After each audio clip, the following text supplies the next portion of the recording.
Om Shanti. Om Shanti. Good morning.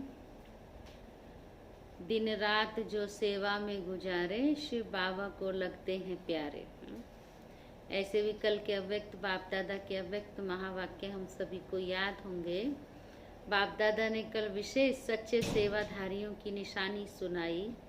सच्चे सेवाधारी जो त्यागी होंगे, तपस्वी होंगे, मान शान से परे होंगे, कभी भी ये इच्छा नहीं रखेंगे कि मैंने इतना किया, इतनी सेवा की, पर मेरे को सम्मान नहीं मिला।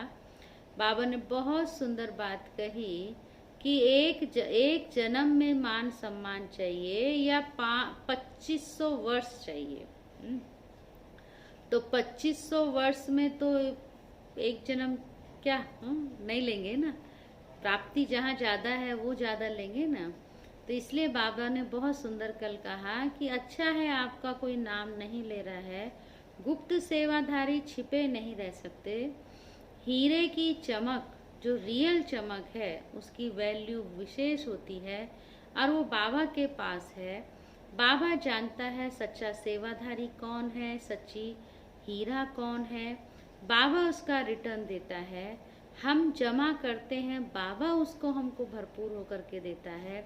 इसलिए बाबा कहते बहुत अच्छी रीति हम निस्वार्थ भाव से सेवा करें।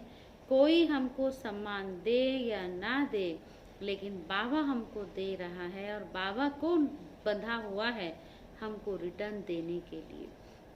तो इसलिए निरसंकल्प होकर के, निस्वार्थ होकर के जो बाबा कहता है वो हम करें। कल विशेष बाबा ने ये भी कहा, एक है मुख की सेवा और एक है मन की सेवा। तो अंतर्मुखी होकर के आप सब आत्माओं को शुभ भावना, शुभ कामना देना, सबको सकाश देना, शांति के वाइब्रेशन देना। जैसे किसके अंदर सांस की कमी हो जाती है उसको ऑक्सीजन देने के बराबर है।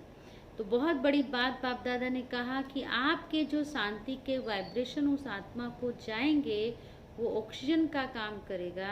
अगर उसकी सांस रुक गई है या कम चल रही है, धीरे धीरे चल रही है, तो वो वाइब्रेशन उसको जिंदा कर देंगे, माना उसको फुल ऑक्सीजन मिल जाएगी। तो जब बाप दादा हम बच्चों को इतनी सुंदर और गुह्य राज समझा रहे हैं तो उस अनुसार हमें अपने ऊपर, ये भी बाप दादा ने कहा, स्वयं पर ध्यान देना। जब हम स्वयं पर अटेंशन देते हैं तो विश्व की सेवा तो हो ही जाती है। और बाबा को कौन प्यारे लगते हैं? दिन रात जो सेवा में गुजारते हैं। सेवाधारियों को किसी भी चीज की इच्छा नहीं रखनी है। बाबा बैठा है, बाबा जानता है। वो सच्चे सेवाधारियों को कभी भी कुछ भी हो जाए, किसी चीज की कमी आ नहीं सकती है। तो आज हम सोमवार का दिन है, श्रावण मास का सोमवार है। दूसरा सोमवार है, मैं समझती, हाँ दूसरा सोमवार है सावन मास का। बहुत अच्छा। भक्त लोग सावन में कितना शिव पर लोटी चढ़ाते हैं, कावड़ लेके जाते हैं, कावड़ चढ़ाते हैं। तो बाबा कहते मैं तो सच्चा भक्त कौन, सच्चा बच्चा कौन, जो बाप पर ही बलि चढ़ जाए। तो विशेष तो हमारे लिए तो हर रोज ही श्रावण है, पर विशेष फिर भी मास का भी महत्व है। तो इसलिए आज विशेष सोमवार के दिन भक्त लोग क्या करेंगे? शिव पर लोटी चढ़ाएंगे, शिव के लिए व्रत करेंगे, उपवास करेंगे, शिव से वरदान प्राप्त करेंगे। तो हम बच्चों का काम है, बाबा कई बार मुरलियों में कहता है कि आप मंदिरों में जाओ, वहाँ पर मेरे जो भक्त हैं, जो शिव के भक्त हैं, देवी देवताओं के भक्त हैं, उनको जाकर के बाबा का संदेश सुनाओ, उनको जाकर के बाप का परिचय दो। तो आज विशेष बाबा यही बार बार कहते हैं कि आप सबको ये खुशखबरी सुना दो कि कौन आया है, जिसको आप ढूंढ रहे हैं, खोज रहे हैं, वह अभी आ गया है।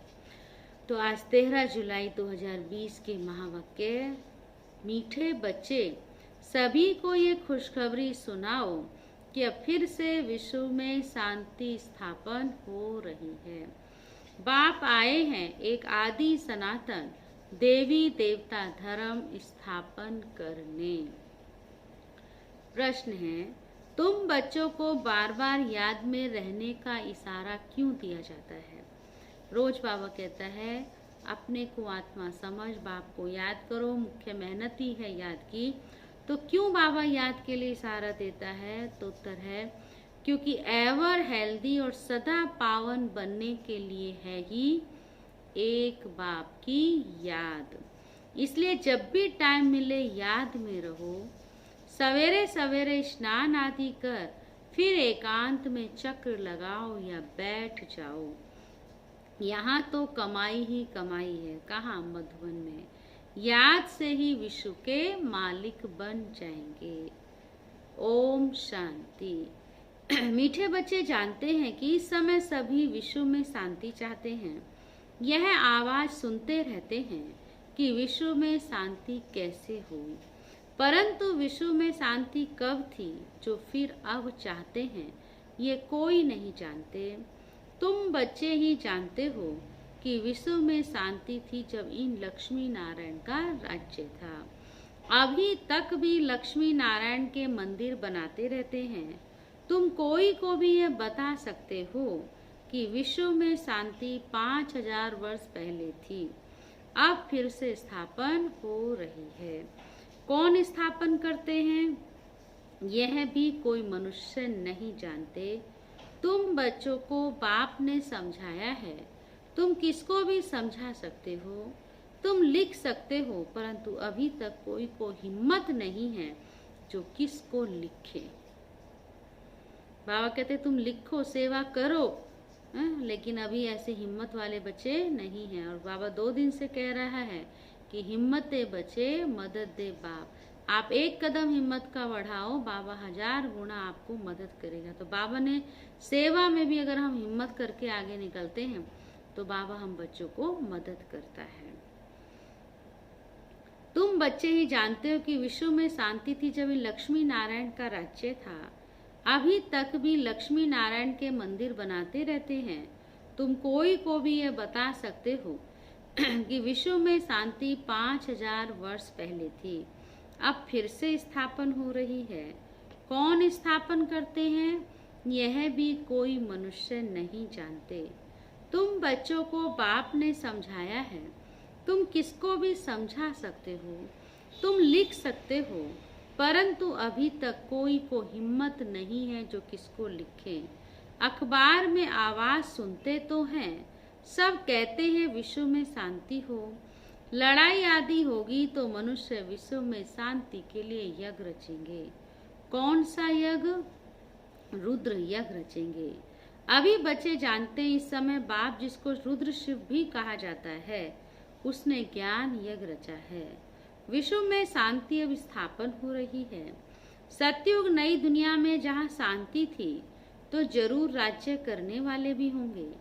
निराकारी दुनिया के लिए तो नहीं कहेंगे कि विश्व में शांति हो, वहाँ तो है ही अशांति। विश्व मनुष्यों की होती है। निराकारी दुनिया को विश्व नहीं कहेंगे, वह है शांति धाम। बाबा बार बार समझाते रहते हैं, फिर भी कोई भूल जाते हैं। कोई कोई की बुद्धि में है, वह समझा सकते हैं विश्व में शांति कैसी थी, अब फिर कैसे स्थापन हो रही है। यह किसको समझाना बहुत सहज है। भारत में जब आदि सनातन देवी देवता धर्म का राज्य था तो एक ही धर्म था, विश्व में शांति थी। यह बड़ी समझाने की और लिखने की बात है।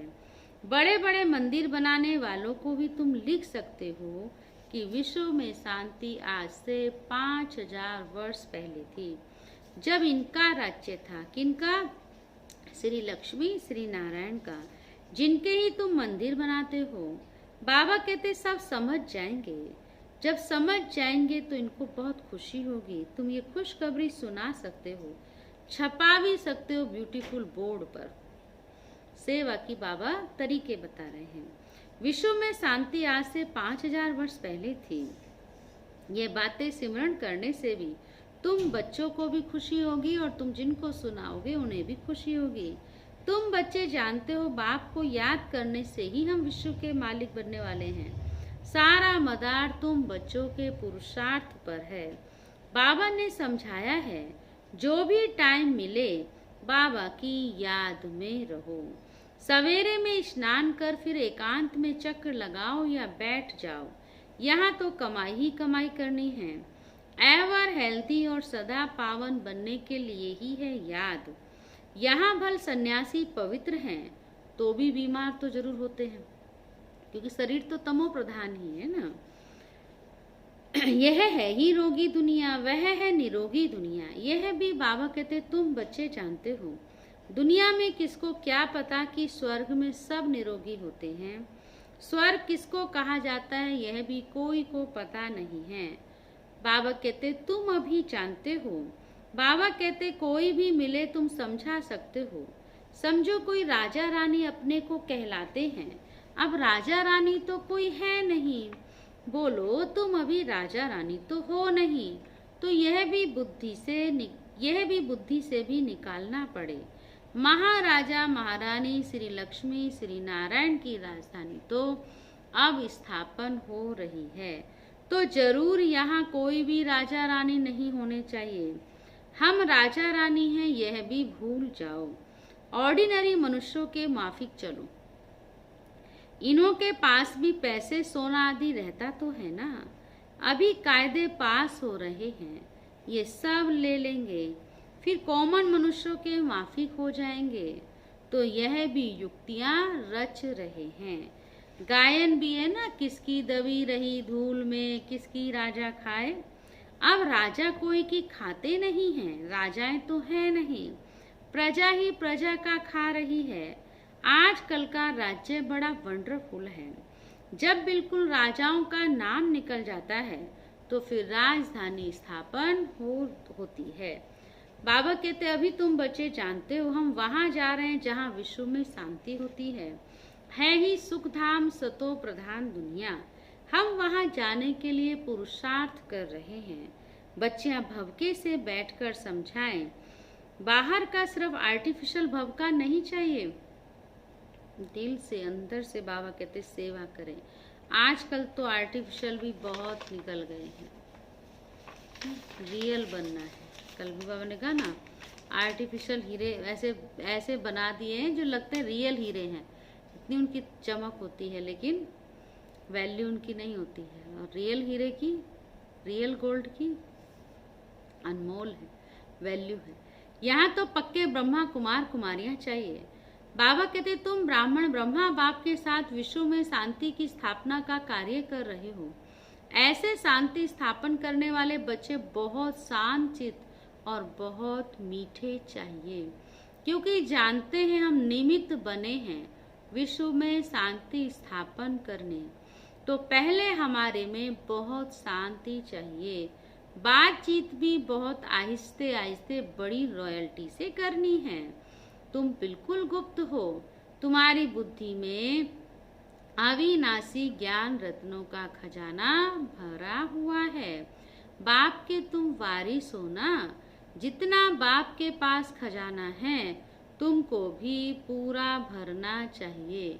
सारी मिल्कियत आपकी है, परंतु वह हिम्मत नहीं है तो ले नहीं सकते हैं। लेने वाले ही ऊंच पद पाएंगे। बाबा कहते कोई को समझाने का बड़ा शौक चाहिए। हमको भारत को फिर से स्वर्ग बनाना है। धंधा आदि करते साथ में यह भी सर्विस करनी है, इसलिए बाबा जल्दी जल्दी करते हैं। फिर भी होता तो ड्रामा अनुसार ही है, हर एक अपने टाइम पर चल रहा है। बच्चों को भी पुरुषार्थ बाबा करा रहे हैं। बच्चों को निश्चय है कि अभी बाकी थोड़ा समय है, यह हमारा अंतिम जन्म है, फिर हम स्वर्ग में जाएंगे। ये दुख धाम है फिर सुख धाम हो जाएगा। बनने में टाइम तो लगता है ना, ये विनाश छोटा थोड़े ही है। जैसे नया घर बनता है तो फिर नए घर की ही याद आती है, वह है हद की बात। उसमें कोई संबंध आदि थोड़े ही बदल जाते हैं। यह तो पुरानी दुनिया ही बदलनी है। फिर जो अच्छी रीति पढ़ेंगे वह राजाई कुल में आएंगे, नहीं तो प्रजा में चले जाएंगे। बच्चों को बड़ी खुशी होनी चाहिए। बाबा ने समझाया है, 50-60 जन्म तुम सुख पाते हो। द्वापर में भी तुम्हारे पास बहुत धन रहता है, दुख तो बाद में होता है। राजाएं जब आपस में लड़ते हैं, फूट पड़ती है, तब दुख शुरू होता है। पहले तो अनाज आदि भी बहुत सस्ते होते हैं, फैमन आदि भी बाद में पड़ती है। बाबा कहते तुम्हारे पास बहुत धन रहता है, सतो प्रधान से तमो प्रधान में धीरे धीरे आते हो, तो तुम बच्चों को अंदर में बहुत खुशी रहनी चाहिए। खुद को ही खुशी नहीं होगी, शांति नहीं होगी, तो वे विश्व में शांति क्या स्थापन करेंगे। बहुतों की बुद्धि में अशांति रहती है। बाप आते ही हैं शांति का वरदान देने। कहते हैं मुझे याद करो, तो तमो प्रधान बनने के कारण जो आत्मा अशांत हो पड़ी है, वे याद से सतो प्रधान शांत बन जाएगी। परंतु बच्चों से ये याद की मेहनत पहुंचती ही नहीं है। याद में ना रहने के कारण ही बाबा कहते फिर माया के तूफान आते हैं। याद में रहकर पूरा पावन नहीं बनेंगे तो सजा खानी पड़ेगी, फिर पद भी भ्रष्ट होगा। ऐसे नहीं समझना चाहिए कि स्वर्ग में तो जाएंगे ना। अरे मार खाकर पाई पैसे का सुख पाना ये कोई अच्छा है क्या? मनुष्य ऊंच पद पाने के लिए कितना पुरुषार्थ करते हैं। ऐसे नहीं कि जो मिला सो अच्छा। ऐसा कोई नहीं होगा जो पुरुषार्थ नहीं करेगा।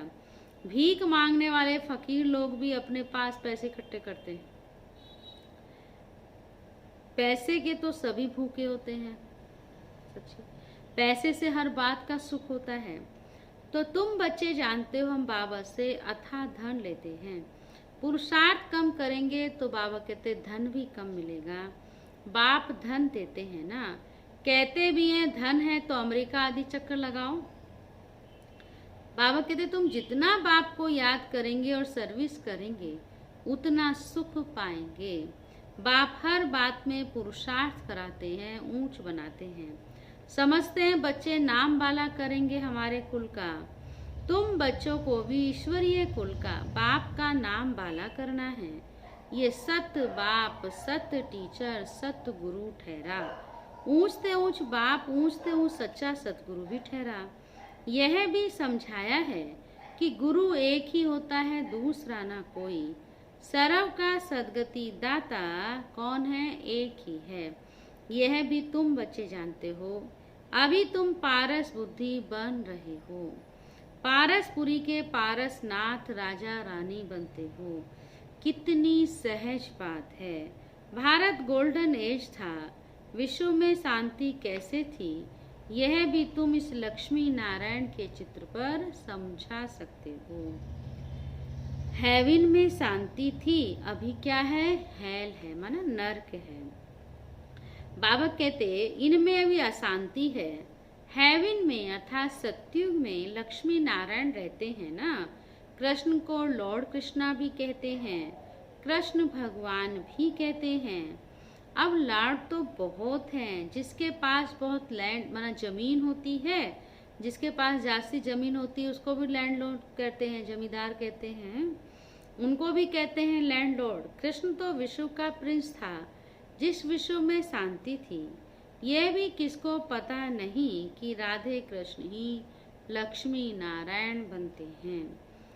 तुम्हारे लिए लोग कितनी बातें बनाते हैं, हंगामा मचाते हैं, कहते ये तो भाई बहन बनाते हैं।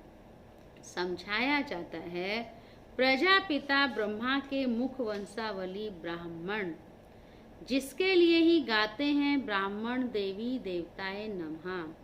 ब्राह्मण भी उन्हों को नमस्ते करते हैं क्योंकि वे सच्चे भाई बहन हैं, पवित्र रहते हैं। तो अपवित्र की क्यों नहीं इज्जत करेंगे? कन्या पवित्र है तो उनके भी पांव पड़ते हैं।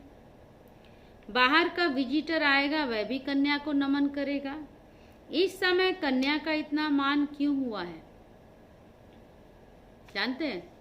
बाबा ने बताया ना, क्योंकि तुम ब्रह्मा कुमार कुमारियां हो ना, सेवाधारी हो, रूहानी सेवाधारी, विश्व सेवाधारी। मेजोरिटी तुम कन्याओं की है। शिव शक्ति पांडव सेना गाई हुई है। इनमें मेल भी हैं, पर मेजोरिटी किसकी है? बाबा कहते वंदे मातरम माताओं की है, इसलिए तो गाया जाता है ना। तो जो अच्छी रीति पढ़ते हैं वही ऊंच बनते हैं। बाबा कहते अभी तुम सारे वर्ल्ड की हिस्ट्री ज्योग्राफी जान गए हो। चक्र पर भी समझाना बहुत सहज है। भारत पारसपुरी था, अभी है पत्थरपुरी। तो सभी पत्थर ना ठहरे ना। तो तुम बच्चे इस 84 के चक्र को भी जानते हो। अभी जाना है तो घर तो बाप को भी याद करना है। कहाँ जाना है? घर जाना है। घर में कौन रहता है? शिव बाबा। तो घर को भी याद करना है और घर वाले को भी याद करना है, जिससे पाप कटते हैं। परंतु बच्चों से याद की मेहनत पहुंचती नहीं है, क्योंकि अलबेलापन है, सवेरे उठते नहीं हैं। अगर उठते हैं तो मज़ा नहीं आता है, नींद आने लगती है, फिर सो जाते हैं। सोचते हैं इससे तो अच्छा सो ही लें, बैठे बैठे तो चुटके खा रहे हैं हम। होपलेस हो जाते हैं। बाप कहते हैं बच्चे ये युद्ध का मैदान है ना, इसमें होपलेस नहीं होना चाहिए। याद के बल से माया पर जीत पानी है, इसमें मेहनत करनी चाहिए। बहुत अच्छे अच्छे बच्चे जो यथार्थ स्थिति याद नहीं करते, चार्ट रखने से घाटे फायदे का पता पड़ जाता है। तो कहते हैं चार्ट ने तो मेरी अवस्था में कमाल कर दिया। इसलिए बाबा हमेशा कहते हैं चार्ट लिखो, और ऐसा चार्ट बिरला ही कोई रखता है। यह भी बड़ी मेहनत है। बहुत सेंटर्स में झूठे भी जाकर बैठते हैं, विकर्म करते रहते हैं। बाप के डायरेक्शन पर अमल ना करने से बहुत नुकसान कर देते हैं। बच्चों को पता थोड़ी पड़ता है निराकार कहते हैं व साकार। बच्चों को बार बार समझाया जाता है। हमेशा समझो शिव बाबा डायरेक्शन देते हैं, तो तुम्हारी बुद्धि वहाँ लगी रहेगी। आजकल सगाई होती है तो चित्र दिखाते हैं, अखबार में भी डालते हैं कि इनके लिए ऐसे ऐसे अच्छे घर की चाहिए। दुनिया का क्या हाल हो गया और क्या होने का है। आजकल तो अखबार क्या, अब तो मोबाइल में भी वो सब कुछ हो जाता है। तुम बच्चे जानते हो अनेक प्रकार की मतें हैं। तुम ब्राह्मणों की है एक मत, विश्व में शांति स्थापन करने की मत। बाबा कहते तुम श्रीमत से विश्व में शांति स्थापन करते हो, तो बच्चों को भी शांति में रहना पड़े। जो करेगा सो पाएगा, नहीं तो बहुत घाटा है। जन्म जन्मांतर का घाटा है। बच्चों को कहते हैं अपना घाटा और फायदा देखो। चार्ट देखो, हमने किसको दुख तो नहीं दिया। बाप कहते तुम्हारा ये समय एक एक सेकंड मोस्ट वैल्यूबल है। मोचरा खाकर मानी टुक्कड़ खाना ये क्या बड़ी बात है। तुम तो बहुत धनवान बनना चाहते हो ना। पहले पहले तो पूज्य हैं, उनको ही फिर पुजारी बनना है। इतना धन होगा, सोमनाथ का मंदिर बनाएं तब तो पूजा करें, यह भी हिसाब है। बच्चों को फिर भी समझाते हैं चार्ट रखो तो बहुत फायदा होगा। नोट करना चाहिए, सबको पैगाम देते जाओ, चुप करके नहीं बैठो। ट्रेन में भी तुम समझाकर लिटरेचर दे दो, बोलो ये करोड़ों की मिल्कियत है। लक्ष्मी नारायण का भारत में जब राज्य था तो विश्व में शांति थी। अब बाप फिर से वह राजधानी स्थापन करने आए हैं। तो तुम बाप को याद करो तो विकर्म विनाश हो और विश्व में शांति हो। कल भी बाबा ने शांति के लिए विशेष कहा, आज भी बाबा कहते विशेष तुम अपने को आत्मा समझ बाप की याद में रहो तो तुम भी शांत रहो, और तुमसे ही फिर विश्व में भी शांति होगी। अच्छा, मीठे मीठे सिखिल दे बच्चों प्रति मात पिता बाप दादा का याद प्यार और गुड मॉर्निंग। रूहानी बाप की रूहानी बच्चों को नमस्ते। हम रूहानी बच्चों की रूहानी बाप दादा को भी गुड मॉर्निंग, नमस्ते नमस्ते। धारणा के लिए मुख्य सार। आज की मुरली से विशेष बाबा ने कहा, हम विश्व में शांति स्थापन करने के निमित्त ब्राह्मण हैं। हमें बहुत बहुत शांत चित्त रहना है। विशेष संदेश में भी है ना, मौन रहना है। बातचीत बहुत आहिस्ते व रॉयल्टी से करनी है। सेकंड पॉइंट, अलबेलापन छोड़ याद की मेहनत करनी है। कभी भी होपलेस नहीं बनना है। वरदान, विकारों रूपी सांप को भी सैया बनाने वाले, विकारों रूपी सांप को भी सैया बनाने वाले विष्णु के समान सदा विजयी निश्चिंत भाव। जो विष्णु की शेष सैया दिखाते हैं वे आप विजयी बच्चों के सहयोगी जीवन का यादगार है। सहज योग द्वारा विकारों रूपी सांप भी अधीन हो जाते हैं। जो बच्चे विकारों रूपी सांपों पर विजय प्राप्त कर उन्हें आराम की सैया बना देते हैं, वह सदा विष्णु के समान हर्षित व निश्चिंत रहते हैं। तो सदा ये चित्र अपने सामने रख देखो कि विकारों को अधीन किया हुआ अधिकारी हूँ। आत्मा सदा आराम की स्थिति में निश्चिंत रहे। आत्मा सदा आराम की स्थिति में निश्चिंत है। स्लोगन है, पालक और मालिकपन के बैलेंस से, बालक और मालिकपन के बैलेंस से प्लान को प्रैक्टिकल में लाओ। ओके, ओम शांति। चलो अभी प्यार से बाबा को याद करो।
चमकाए उसका तन से रहे जो दूर, सर्व शक्तियों के बल से रहे वो सदा भरपूर। अपने अंतर सद्गुणों की खान वो भरता जाता है। मौन की भाषा जो समझे अंतर का सुख वो पाता है। मौन की भाषा जो समझे।